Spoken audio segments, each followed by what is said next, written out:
আমি প্রতিনিধি বন্ধুগণ আপনাদের সবাইকে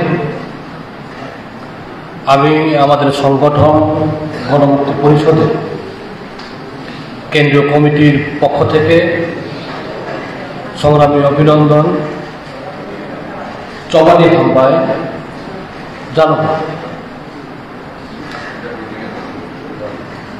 সম্মেলন আমাদের সংগঠন জিএনপি কেন্দ্রীয় কমিটি সিদ্ধান্ত করেছে যে আগামী জানুয়ারি মাসে প্রথম দিকেই আমাদের কেন্দ্রীয় সম্মেলন আগরতলায় অনুষ্ঠিত হবে। আমাদের উদ্বোধক আলোচনা করেছে। এই সম্মেলনকে সামনে রেখে সারা ত্রিপুরা রাজ্যে অঞ্চল সম্মেলন, বিভাগীয় সম্মেলন, এর আগে তো প্রাথমিক সম্মেলন হয়েছে, এই সম্মেলনগুলো চলছে। কাজেই এই সম্মেলন আমাদের জন্য খুবই গুরুত্বপূর্ণ।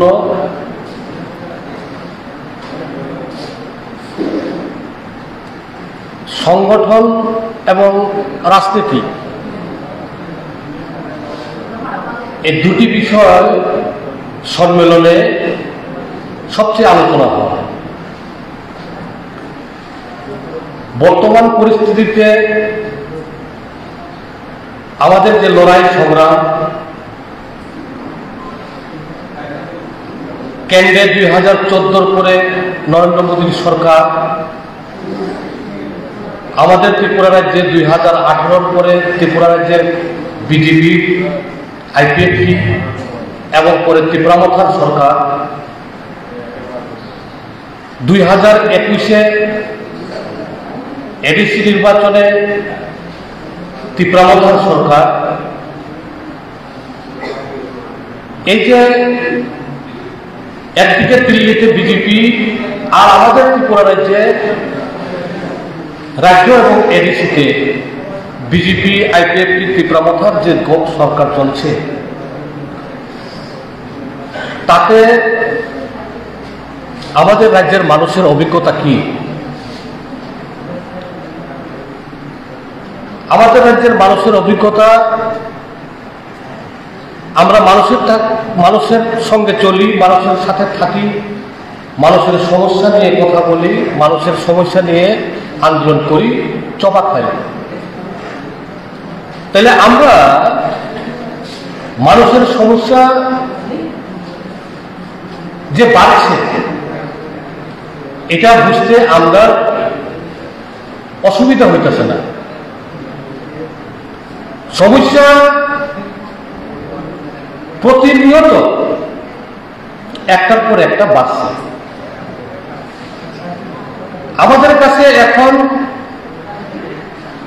দিন আনে দিন খায় শ্রমিক, দিনমজুর, ক্ষেত মজুর, তার সংখ্যা ত্রিপুরা রাজ্যে উপজাতি অংশের মানুষের মধ্যে বাড়তেছে। রাস্তার যে কাজ করে, ইট ভাঙে, পিচ ঢালাই দেয়, মেটেলিং করে, এখানে এই শ্রমিকের সংখ্যা উপজাতিদের মধ্যে বাড়তেছে। কৃষি ক্ষেত্রে জুম চাষে জুমের যে উৎপাদন হয়, ফসল হয়, কোনো বছর কম হয়, কোনো বছর বেশি হয়, একটু ভালো হয়, কিন্তু তার বাজার মূল্য পাওয়া যেতেছে না বাজারে। মজুরের যে আসল কাজ হইল কাজ পাওয়া, যেমন রেগা। একটা কথা মনে রাখা দরকার, আপনারা জানেন, তবু একটু স্মরণ করে দিলাম, 2004-এ লোকসভা নির্বাচন, তাতে যে আসন হইল, না কংগ্রেস সরকার দেশে শাসন করতে পারবো, না বিজেপি সরকার দেশে শাসন করতে পারবো, না বামফ্রন্ট যা পাইল এমপি, তারা দেশে সরকার শাসন করতে পারবো। কেউই এককভাবে শাসন করার এরকম আসন সংখ্যা পায় নাই। ওই সময় বামফ্রন্ট সিপিআইএম তার কাছে একদিকে কংগ্রেসের থেকে প্রস্তাব আইছে, চলো আমরা মিল্লা কংগ্রেস এবং বামফ্রন্ট মিলে একটা সরকার করি দেশে। আবার বিজেপির থেকেও একটা প্রপোজাল আছে বামপন্থীর থেকে, আমরা চলো বিজেপি বামপন্থী মিলে একটা দেশে সরকার করি। তখন বামপন্থীরা চিন্তা করলো কার লগে গেলে দেশের মানুষের স্বার্থ রক্ষা হইব, বিশেষ করে গরিব, মজুর, শ্রমিক, যুবক, ছাত্র, ট্রাইবেল, দলিত, এই অংশের মানুষের স্বার্থ কার লগে গেলে রক্ষা হইব। তার ব্যাকগ্রাউন্ড কি? দুজনই বর্জুয়া পার্টি।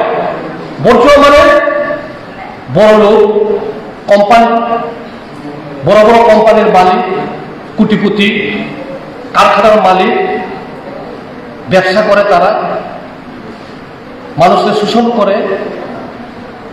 তারা সাথে কংগ্রেসও কাজ করে, বিজেপিও কাজ করে। কিন্তু বামফ্রন্ট চিন্তা করছে দুটোই বর্জুয়া পার্টি, দুটোই বড় লোকের দল, কিন্তু একটা বেশি খারাপ হলো বিজেপি।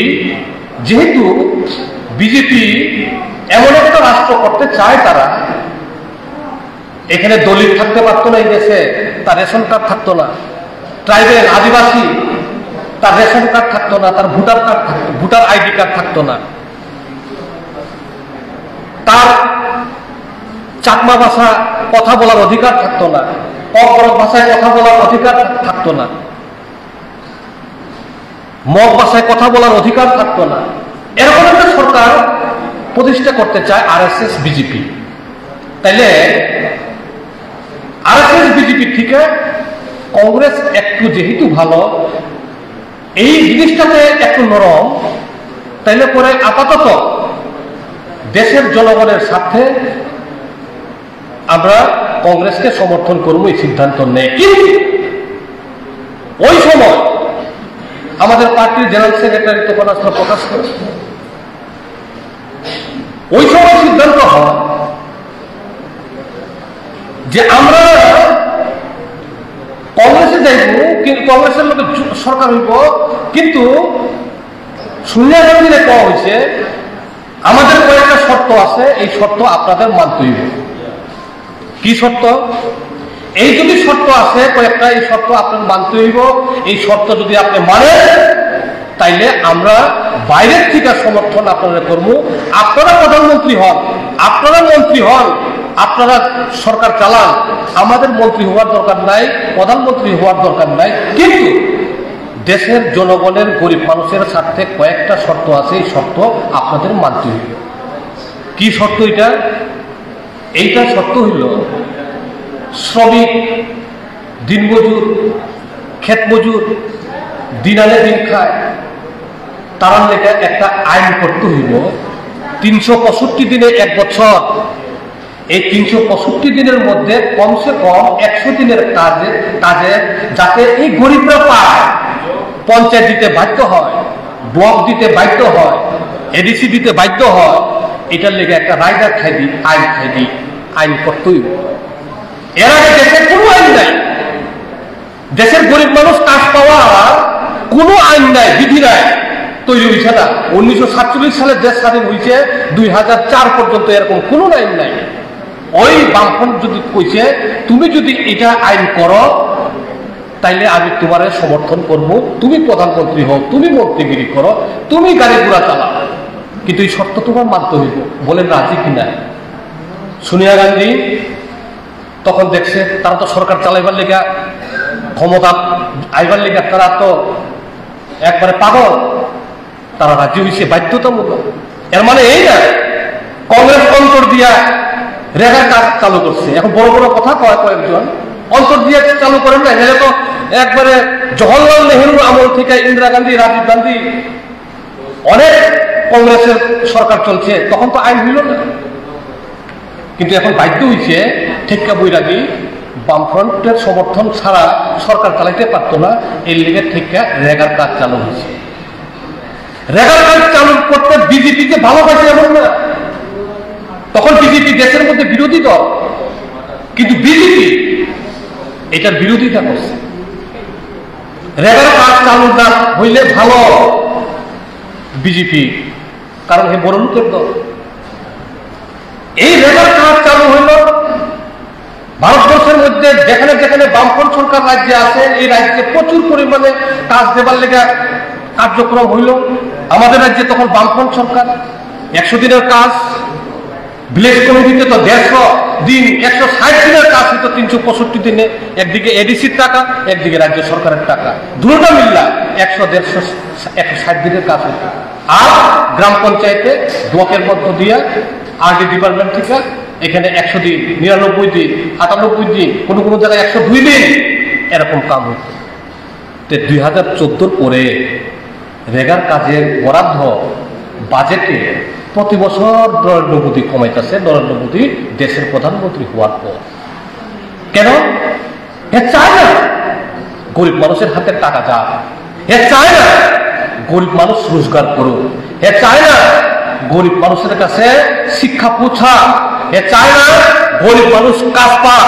এই কাজ তারা বন্ধ করবার লেগা নরেন্দ্র মোদীর সরকার একবারে চাবি টাইট করতে করতে করতে করতে এখন রেগার কাজের বরাদ্দ সব থেকে কম এই 2024-25 অর্থ বছরে। 2005 থেকে শুরু হয়েছে আইন, সব থেকে টাকার বরাদ্দ কম এইবার এই বছরে। মজুরি রেগা কাজ করলেও টাকা সময় মতো পায়।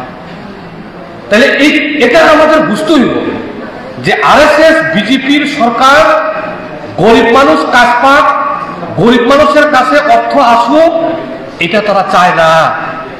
টাকা তো গাছের পাতা না, যেমনি লাড়া দিলে পড়বো, বাতাস দিলে পড়বো গাছের পাতা। টাকা আয়ে কিভাবে? টাকা আয়ে কাজের মধ্য দিয়া, এটা রেগার কাজ হোক, এটা চাকরি হোক, এটা দোকানদারি কইরা হোক, এটা অটো ড্রাইভার, টমটম ড্রাইভার চালাইয়া হোক, এটা গাড়ির ড্রাইভার চালাইয়া হোক, এটা যে কোনো কাজ। কাজ ছাড়া তো টাকা আমার পকেটে কোনো পথ নাই, সমস্ত কাজ বন্ধ করে দিতেছে। চাকরি ট্রাইবেলের সারা দেশের মধ্যে যে কেন্দ্রের যে সরকারের চাকরি, উচ্চ পদের যে আমাদের যে রিজার্ভেশন, 8.9% রিজার্ভেশন থাকার কথা দেশে ট্রাইবেলের চাকরির ক্ষেত্রে, তারা মাত্র 2% রিজার্ভেশন মান্যতা দেয়।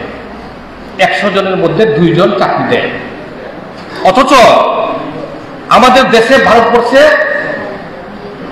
9%, 2011 যে আদমশুমারি 9% লোক আমাদের ভারতবর্ষের আদিবাসী অংশের মানুষ, 10 কোটির উপরে। এখন যদি সেন্সাস হয় আগামী বছর, তাহলে তো আরো বাড়বো, স্বাভাবিক পাবে। তাহলে চাকরি কই? আমাদের রাজ্যেও এরকম চাকরি নাই, চাকরি কিছু নেই, চাকরি নেই, ট্রাইবেল রিজার্ভেশন তো দূরে থাক। তাহলে আজকে চাকরির অভাবে স্কুলে মাস্টার নাই, চাকরির অভাবে পিডব্লিউডি অফিসের লোক নাই, চাকরির অভাবে হাসপাতালে ডাক্তার নাই, নার্স নাই, সুইপার নাই, চাকরির অভাবে অঙ্গনারী হেল্পার নাই, চাকরির অভাবে ব্লকের মধ্যে প্রয়োজনীয় স্টাফ নাই, চাকরির অভাবে সমস্ত দপ্তরে কর্মচারী নাই, চাকরি নেই না। এটাও রিজার্ভেশন যেটা আছে, এটাও রাজ্যের বিজেপি আইপিএফ ত্রিপুরা সরকার মানে না। ত্রিপুরা মথা তো বড় বড় কথা কয়, ওই ত্রিপুরা রাজ্যের বাইরের থেকে লোক আনে এসটি রিজার্ভেশনের ভিতরে ঢুকাই দেয়। রিজার্ভেশন তো সারা জীবন থাকতো না। রিজার্ভেশন যদি তুমি চাকরি সময় মতো না নেও, এই রিজার্ভেশন পোস্টটা পচা যায়, নষ্ট হয়ে যায়, তাহলে কম হয়ে যায়, না নিতে নিতে এটা নষ্ট হয়ে যায়। এরকম করে পোস্ট অনেকগুলো ধ্বংস হয়েছে, বিনাশ হয়েছে। তাহলে আমাদের ত্রিপুরা রাজ্যের ট্রাইবেলরা এখন আর চাকরি পাওয়ার ট্রাইবেলের সুযোগ একবারে কমে গেছে। ডাক্তার পাস ট্রাইবেল হাজার হাজার, ইঞ্জিনিয়ার পাস হাজার হাজার, MA BA তো বাদ দেয় না, তাহলে এই চাকরি তারা দেয় না। বামফ্রন্ট সরকারের আমলে স্কুলে স্কুলে পাহাড়ে পাহাড়ে স্কুল তৈরি করছে, 1.5 কিলোমিটার পরে একটা স্কুল পাওয়া যায়। এই স্কুলে থাকলে কি হয়, এই স্কুলটা পাহাড়ে থাকলে ওই একটা পাহাড়ের মধ্যে 10 পরিবার, আরেকটা পাহাড়ের মধ্যে 10 পরিবার, এই 10 পরিবার একটা ছোট্ট একটা স্কুল করে দিলে তারা ছেলেমেয়েরা পড়তে সুবিধা হয়। কারণ লামা হিন্না নাইয়া হাঁটতে ওই স্কুল যদি থাকে 20 কিলোমিটার পরে, তাহলে স্কুলের ছাত্ররা এই পাহাড় থেকে উঠতে ওই স্কুলে যাইতে, আবার স্কুল শেষ করে আবার পাহাড়ে উঠতে, শেষ সময় রাত্রেবেলা পড়াশোনা করার তো সময় নাই, পরিশ্রান্ত হয় এই ছেলে মেয়েরা। বামফ্রন্ট সরকার ঘরের দরজার সামনে, গ্রামের সামনে, যাতে 2 কিলোমিটারের বেশি হাঁটন না লাগে, এই লেখা স্কুল দিছে। একদিকে শিক্ষার অগ্রগতি, ট্রাইবেলরা যাতে শিক্ষিত হইতে পারে, আর একদিকে ওই স্কুলের মধ্যে মাস্টার দরকার, স্কুল খুললে তো মাস্টার দরকার। তাহলে ওই মাস্টার কে হইব? আমাদের ত্রিপুরা রাজ্যের ককবরক যারা জানে, ককবরক টিচার, যারা যুবক, তারা এটার চাকরি পাইবে। তাহলে তার যেমন বেকার সমস্যা যেমন সমাধান হইতেছে, আমার এলাকার যুবক মাধ্যমিক pass, BA pass, MA pass, তারা যেমন চাকরি পাইবার সুযোগ হইতেছে, আরেকদিকে পাহাড়ে ছাত্রছাত্রীরা স্কুলে তাড়াতাড়ি আইয়াছে স্কুল পড়ার সুযোগ হইতেছে। এখন সব স্কুল বন্ধ করতেছে পাহাড়ে। ত্রিপুরামতা একটা কথা কয়, ত্রিপুরামতা কয় কথা, সারাদিন তো হিন্দিতে আলোচনা করে, ত্রিপুরা।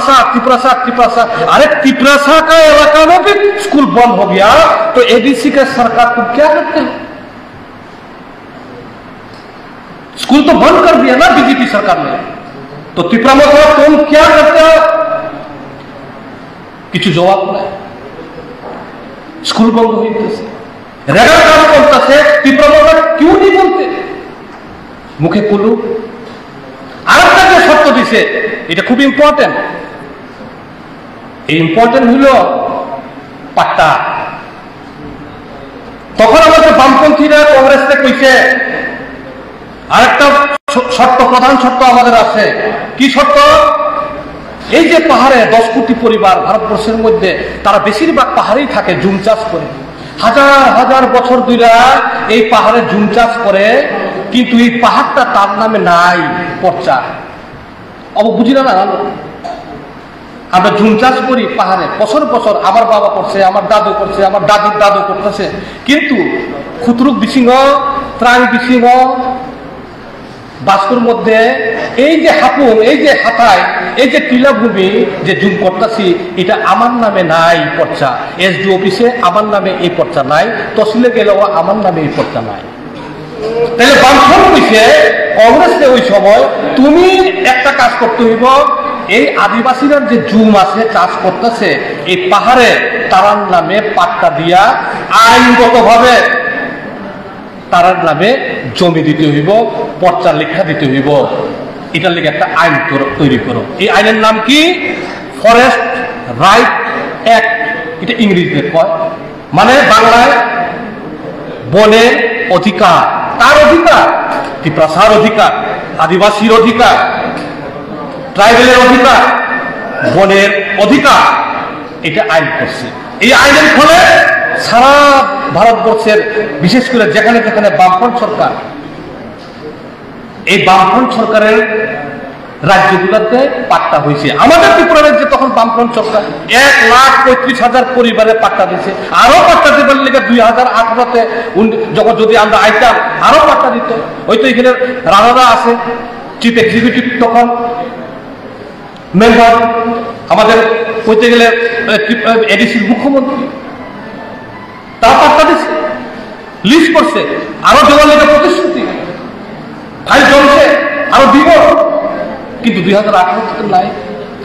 এই পাট্টা আইন ওই সময় হয়েছে, কারণ বামপন্থীদের MP ছাড়া কংগ্রেসের সোনিয়া গান্ধী চেয়ারম্যান হইতে পারে না, ডক্টর মনমোহন সিং প্রধানমন্ত্রী হইতে পারে না।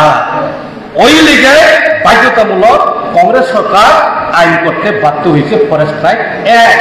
এখন কি নরেন্দ্র মোদীর সরকার ফাইবানি ইয়া করলো, তা বল এখন পাট্টা কেউ দেয়? 2018 পরে বিজেপি ত্রিপুরামতার সরকার আছে, আইপিএফপি সরকার আছে, ট্রিপল ইঞ্জিনের সরকার আছে, পাট্টা কেউ পাইছেন আপনারা? পাট্টা পাইছেন না। উল্টা নরেন্দ্র মোদীর সরকার একটা আইন বানাইছে, ওই যে বন অধিকার আইন, ফরেস্ট রাইট যে আইন করছিল, রাইট অ্যাক্ট হাইমানি, এটারে ভাঙবার লিগা, এটারে দুর্বল করবার লিগা, এটারে বরবাদ করবার লিগা পাল্টা আরেকটা আইন করছে। এই আইনটার নাম হইতেছে ফরেস্ট কনজারভেশন অ্যাক্ট, মানে বন সংরক্ষণ আইন। এটা বনের অধিকার না, আদিবাসীর অধিকার না, এটা বনের সংরক্ষণ। বনটাই থাকবো, এই বনের মধ্যে থাকতে মানুষ পারত না, বনের মধ্যে মানুষ ইচ্ছা মতো জুম ফসল করতে পারত না। এটা বনের সংরক্ষণ, বনে যা গাছপালা আইন এটাই উঠবো, এখানে ভাল্লুক থাকতে পারে, কিন্তু মানুষের ব্যবহার করা যেত না, মানুষ থাকতে পারতো না, এরকম একটা আইন বানাইছে। এর মানে কি? এর মানে আপনি নতুন করে আর বনের মধ্যে পাট্টা পাওয়ার অধিকার আপনি নাই। বরং এমন একটা আইন লাগাইছে, এটাতে সরকার যদি ইচ্ছা করে, ওই যে বামফ্রন্ট সরকারের আমলে যে পাট্টা পাইছেন, এই পাট্টা ফেরতযোগ্য। সরকার যদি চায় এই পাট্টা তারা যে দেওয়া হয়েছিল, এটা আমি সরকার আবার ফিরে নিতে পারে। এর এই নাম হইল ফরেস্ট কনজারভেশন অ্যাক্ট। বাবু কাইসা খরার একটা প্রতিবাদ করছে, খুব তো কয় लैंड राइट एग्रीमेंट किया हो, खूब तो कय ত্রিপুরা তাইলে যখন নরেন্দ্র মোদী সরকার ফরেস্ট কনজারভেশন অ্যাক্ট করলো, বিল পাস করলো, প্রদ্যুৎ বাবু একটা কমেন্ট তো করলো না, বিরোধিতা তো করলো না, নরেন্দ্র মোদীর তো কইল না যে आप मत कीजिए ऐसा, क्योंकि पूरा इंडिया का जो ट्राइबल है उन लोगों का तो जमीन छिन जाएगा। এটা জানো আছে, জানে, কিন্তু প্রতিবাদ করার সাহস নাই, প্রতিবাদ করে না। তাহলে গুড়ি কেটে আগায় জল, গুড়িতে দিল্লিতে ত্রিপুরাসার হাল কাটটা দিছে, ত্রিপুরাসার চাকরি কাটটা দিছে, ত্রিপুরাসার রেগার শেষ করে দিছে, আর ত্রিপুরাতে আগরতলাতে আয়া কয় আগার জল দেয় ত্রিপুরাসা হা রক্ষা, তিনি হা হামট্রায়। এই যে মেঘদলী জাতি ত্রিপুরা মথার দল, তাদেরকে দুর্বল করতে হইব। এখন দুর্বল হইতেছে, দুর্বল হইব, এটা আমাদের ভালোটিকে বুঝতে হইব, জনগণকে বুঝাইতে হইব। আপনারা যে ডেলিগেট আইছেন, আপনারা বাছাই কইরা অঞ্চল সম্মেলন থেকে ডেলিগেট আপনারা এখানে আইছেন, আপনারা সবাই নেতা। এখানে শুধু আমরা যারা আইছি, আমরা শুধু নেতা না, আপনারা এখানে যারা আপনারা আইছেন, আপনারা সব নেতা। এই নেতার কাজ এখানে যে আলোচনা হইতেছে, এই আলোচনাগুলো পাড়ায় নিয়ে যাও, মানুষের কাছে নিয়ে যাও। মানুষ এখন খুব সমস্যায় আছে, এই সমস্যা নিয়ে আন্দোলন সংগঠিত করা। লাস্টে একটা আমি এখন এই পরিস্থিতির মধ্যে দিয়ে আমাদের যেটা করা উচিত, লেনিন কইছে রাশিয়ার বিপ্লবে, পরিস্থিতি যতই ভালো হোক, এই প্রতিকূল পরিস্থিতি বা অনুকূল পরিস্থিতি, শ্রমজীবী অংশের মানুষের যে সংগঠন, এই সংগঠনটা শক্তিশালী না হইলে পরে, সংগঠনটা শক্তিশালী না করতে পারলে কিছুই লাভ হইতে না। জলে বেজাল মাছ থাকবো, আপনি দুলাপ তো আইতে না, নিনি খোলো যত ফাইকলা খালি হাতে আমার কুষ্টিতে ফালাইলে মাছ তো ফাল্লাই বেজান দেখতেছি পুকুরে বলতে যাও বলে, তুমি গিয়া মাছ ধুইরে আনো, আবার খালি হাতে গিয়া মাছ কয়টা আমি ধুইরে আনতে পারবো? মাছ তো বেজান আছে জানি, কয়টা আনতে পারবো? আনতে পারতাম না তো, এক দুইটা যদি আনতে পারি খাবলাইয়া খুবলাইয়া, এর বেশি তো পারতাম না। তাইলে মাছ থাকলেই হইতো না, আবার ডুলাতে আইতো না, আমার খোলই আইতো না। এই মাছটা আবার ডুলাতে আবার খোলই আনতে গেলে জাল লাগবো, জাল। বেশি মাছ যদি আনতে হয় জাল লাগবো, এটা উড়াইনা জাল হোক, এটা বড় নেট জাল হোক, জাল ছাড়া তো আপনি পারতেন না। এই জালটাই গেছে সংগঠন। লেনিন রাশিয়ার বিপ্লবে এই কথাই কইছিল, আগামী দিনে তো নভেম্বর মাস আছে, নভেম্বর বিপ্লব, অক্টোবর বিপ্লব কই, এটা গণতান্ত্রিক আন্দোলন সারা ত্রিপুরা রাজ্যে, সারা ভারতবর্ষে, সারা পৃথিবীতে পালন হইব। এই যে বিপ্লব কইতাছি, এই বিপ্লব কি এমনি এমনি হয়ে যায়? সংগঠন ছাড়া তো বিপ্লব হয় না। তাহলে সংগঠনকে শক্তিশালী আমাদের করতে হবে, জালটা কি করতে হবে। তাহলে জালটা কি? জালটা হইল প্রাথমিক কমিটি, অঞ্চল কমিটি, মহকুমা কমিটি। এই কমিটির মেম্বার কি করতে হবে? এই মেম্বারের কাজ বেশি করতে হবে। আমরা জিএমপির কেন্দ্রীয় কমিটির মেম্বার, আমরা যদি কাজ না করি তাহলে আপনারা কাজ করতে হবে। মহকুমা কমিটির মেম্বার যদি কাজ না করে তাহলে সংগঠন দুর্বল হইব। অঞ্চল কমিটির মেম্বার যদি কাজ না করে তাহলে অঞ্চল কমিটির দুর্বল হইব। ইউনিট কমিটির মেম্বার যদি কাজ না করে তাহলে ইউনিট কমিটি দুর্বল হইব। তাহলে এই দুর্বল মানে তো তীব্রমতা হয়তো, তীব্রমতা দুর্বল হইলে দেবকা তীব্রমতার থেকে বিজেপি দুর্বল হইলে দেবকা কংগ্রেস। কিন্তু আমরা এদিকে আইতে হইব না। তাহলে এদিকে সংগঠন দরকার। এখন বিজেপির মানুষ ভালো পায় না, যেখানে যায় বিজেপি সরকারের নীতির বিরুদ্ধে। বিজেপির এই 2018 থেকে 2025 যে অভিজ্ঞতা মানুষ অর্জন করছে, বিজেপির মানুষ ভালো পায় না। ত্রিপুরার 1 নম্বর শত্রু, ট্রাইবেলের 1 নম্বর শত্রু, আদিবাসীর 1 নম্বর শত্রু বিজেপি RSS। কিন্তু তীব্রমতা বুঝে কিনা জানি না। তীব্রমতা নরেন্দ্র মোদীর লগে খুব লিঙ্ক, অমিত শাহর লগে খুব লিঙ্ক, রাজ্যের কয়েকজনের লগে সে উল্টা পুল্টা কথা কইতে পারে, কিন্তু অন্তর, মন, আত্মা অমিত শাহর কাছে। এটা আমাদের বুঝতে হবে। তাহলে এই জায়গাতে দাঁড়ায়া নরেন্দ্র মোদী বিজেপি সরকারের বিরুদ্ধে, তার নীতির বিরুদ্ধে, তীব্রমথার তার যে বঞ্চনার বিরুদ্ধে, তীব্রমথার যে এখানের মধ্যে আমাদের প্রতারণার বিরুদ্ধে, মানুষকে ভুল বুঝাইয়া যে আমাদের ত্রিপুরা উপজাতিদের, সব উপজাতিদের যে বিভ্রান্ত করছে, এর বিরুদ্ধে আমাদের লড়াই করতে হইবে।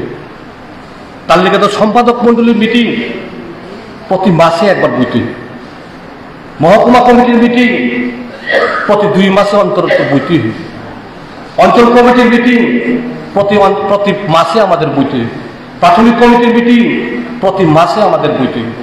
এই মিটিং যদি আমরা না বই তাহলে হইতো না। এটি তো সংগঠন। এই সংগঠনের মধ্যে তো আমাদের কথাবার্তা হইব, উপরের কথা নিচে যাইব, নিচের কথা উপরে যাইব। এটি তো গণতান্ত্রিক কেন্দ্রিকতা, গণমুক্তি পরিষদের সংগঠনের নিয়ম। এই কাজ আমাদের এখানে মধ্যে করতে হইব। লাস্টে একটা কথা কই, এটা কথা কই আমার শেষ আলোচনা শেষ করতে চাই। যে কথাটা হইল 1945 জনশিক্ষা আন্দোলন হয়েছে, 1948 গণমুক্তি পরিষদ জন্ম হয়েছে। জনশিক্ষা আন্দোলনের নেতারাই 1948 তারা গণতান্ত্রিক আন্দোলন, গণতান্ত্রিক মানুষের সমস্যা নিয়ে আন্দোলন করব, এটা নিয়ে গণমুক্তি পরিষদের জন্ম। তাইলে এখন 2025 সাল চলে। 1945 থেকে ধরলে 2025 সাল কত বছর হয়? 80 বছর হয়। 1948 থেকে 2025 সাল কত বছর হয়? 77 বছর হয়। তাহলে গণমুক্তি পরিষদের নামে এখন 77 বছর চলে। 1945-কে যদি আমরা যোগ করি, এটা হইব 80 বছর ধরে গণমুক্তি পরিষদ চলতেছে। কখনো দুর্বল হয়, কখনো দুর্বল হইব, কখনো সবল হইব, কিন্তু গণমুক্তি পরিষদ মাথা নোয়ায় না। আর আরেকটা কইতে কি দেখলাম আমরা, জনশিক্ষা আন্দোলনের দুর্বল করবার লেগে ত্রিপুর সংঘ মহারাজা বীর বিক্রম তৈরি করছিল, কই নাই। তারপরে সেন্টার তৈরি করছে, কই হয়েছে নাই। এরপরে তৈরি হইল কিউজিএস, কই গেল নাই। এরপরে হইল আইএনপিটি, কই নাই। এরপরে হইল এসপিটি, কই নাই। এরপরে হইল আইপিএফটি, কদ্দুর আছে এখন আইপিএফটি, যে 2018-তে হোম দেখাইছিল পাপ পারি, এখন কই আইপিএফটি, কি তার শক্তি? এটাও দুর্বল, এটাও নায়ের পথে। আর তীব্রমথা 2021-এর জন্মতা, এই 2025 5 বছর বয়স তার জন্মের বয়স হয়েছে না, এখনোই দুর্বল হইতে চাইতেছে, এখনোই তার সংকটে পড়তেছে, এখনোই মানুষ তার থেকে ছেড়ে যেতেছে। এটা দুর্বল হইবই। আর গণমুক্তি পরিষদ দুর্বল হইত না, গণমুক্তি পরিষদ মাথার উপর করেছে না, জনগণের মেগা, মানুষের মেগা সংগ্রাম তারা আগামী দিনও করবো, ভবিষ্যৎও করবো, আজকেও আমরা করতেছি। এই কাজ আমাদের মনে রাখতে হইব। 80 বছর ধরে আমরা সংগঠন কিছু হয় না, কখনো কম হতে পারে, কখনো বেশি হতে পারে, কিন্তু মাথা তো আমরা এখানে দেখেন 160-65 জন প্রতিনিধি এই কুমারঘাট মহকুমা, কমটাই তাহলে শুধু নেতারা সম্মেলন, আমরা তো সব জনগণকে কইছি না, এটা সিস্টেমে আইছে, পদ্ধতিগত সাংগঠনিক নিয়মে আইছে। তাইলে এখনো তো আমরা এরকম অবস্থা, আগামী দিনে আরো বড় জায়গাতে আমার বড় আরো বেশি মানুষদের নিয়ে আমাদের সংগ্রাম বাড়াইতে হইব। এবং আমি বিশ্বাস করি সারা রাজ্যে যেভাবে গণমুক্তি পরিষদের সংগঠন যেভাবে শক্তিশালী হইতেছে, আবার নিজের শক্তিকে অর্জন করতেছে, কুমারঘাট এর থেকে পিছিয়ে পড়তো না। আগামী দিন কুমারঘাট আগামী দিন লড়াই করবো, এডিসি নির্বাচন, আগামী বিধানসভা নির্বাচনের জন্য প্রস্তুত থাকবো, এই আশা এবং আবেদন রেখা সবাইকে সংগ্রামে অভিনন্দন জানাইয়া আমার আলোচনা শেষ করলাম। ইনকলাব জিন্দাবাদ, জিএমপি জিন্দাবাদ।